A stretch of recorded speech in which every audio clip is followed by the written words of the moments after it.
Welcome to our continuing series on questions and answers from the works of Aurobindo and the Mother. Today's subject, Knowledge Part 6 from Aurobindo. For the cosmic spirit inhabits each and all, but is more than all.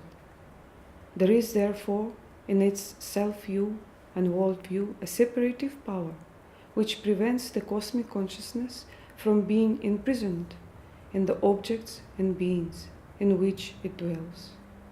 It dwells within them as an all-pervading spirit and power. Whatever individualization takes place is proper to the person or object, but is not binding on the cosmic spirit. It becomes each thing without ceasing from its own larger all-containing existence. Here, then, is a large universal identity containing smaller identities. For whatever separative cognition exists in or enters into the cosmic consciousness must stand on this double identity and does not contradict it. If there is any need of a drawing back and a knowledge by separation plus contact, it is yet a separativeness in identity, a contact in identity. For the object contained is a part of the self, of that which contains it. It is only when a more drastic separativeness intervenes that the identity veils itself and throws up a lesser knowledge, direct or indirect, which is unaware of its source. Yet, is it always the sea of identity which throws up the surface, the waves or the spray of a direct or indirect knowledge?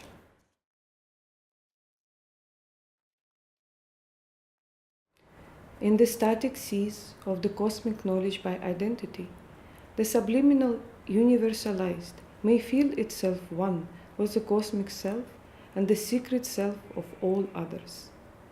But the dynamization of that knowledge would not go further than a translation of this sense of identity into a greater power and intimacy of direct contact of consciousness with all, a greater, more intimate, more power and efficient impact of the force of consciousness on things and persons, a capacity, too, of unaffective inclusion and penetration, of a dynamized, intimate vision and feeling, and other powers of cognition and action proper to this larger nature. In the subliminal, therefore, even enlarged into the cosmic consciousness, we get a greater knowledge, but not the complete and original knowledge.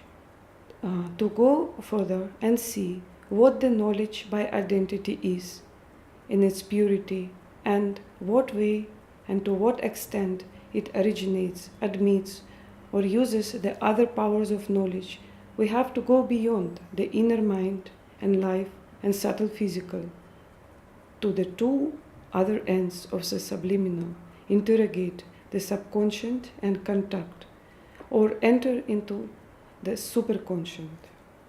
But in the subconscious all is blind, an obscure universalism, such as seen in the mass consciousness, an obscure individualism, either abnormal to us or ill-formed and instinctive.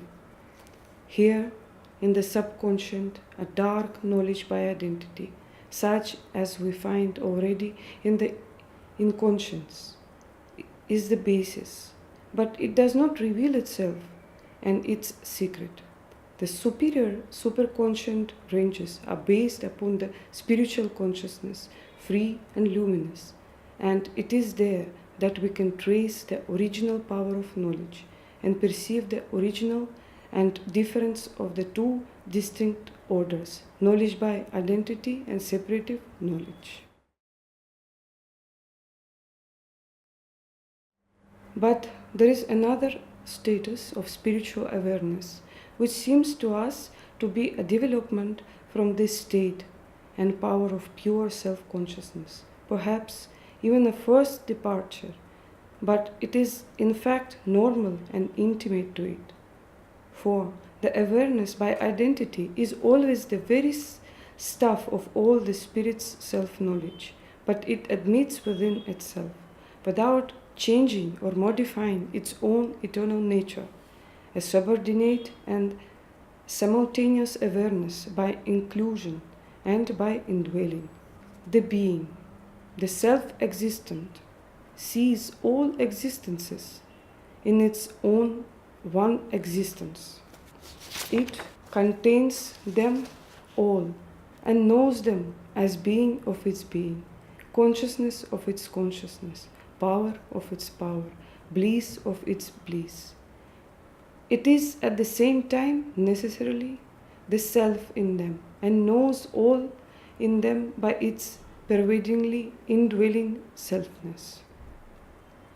But still, all this awareness exists intrinsically, self-evidently, automatically, without the need of any act, regard, or operation of knowledge. For the knowledge here is not an act, but a state, pure, perpetual, and inherent. At the base of all spiritual knowledge is this consciousness of identity, and by identity, which knows or is simply aware of all as itself. Translated into our way of consciousness, this becomes the triple knowledge, thus formulated in the Upanishads. He who sees all existences in the self, he who sees the self in all existences, he in whom the self has become all existences. Inclusion, indwelling, and identity. But in the fundamental consciousness, this seeing is a spiritual self-sense, a seeing that is self-light of being, not a separative regard or a regard upon self turning that self into object.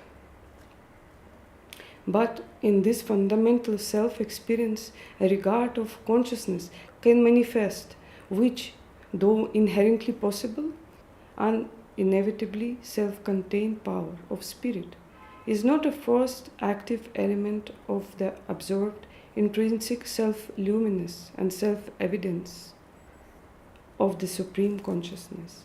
This regard belongs to or brings in another status of the Supreme Spiritual Consciousness, a status in which knowledge as we know it begins. There is a state of consciousness, and in it, intimate to it, there is an act of knowing. The spirit regards itself, it becomes the knower and the known. In a way, the subject and object, or rather, the subject-object in one, of its own self-knowledge.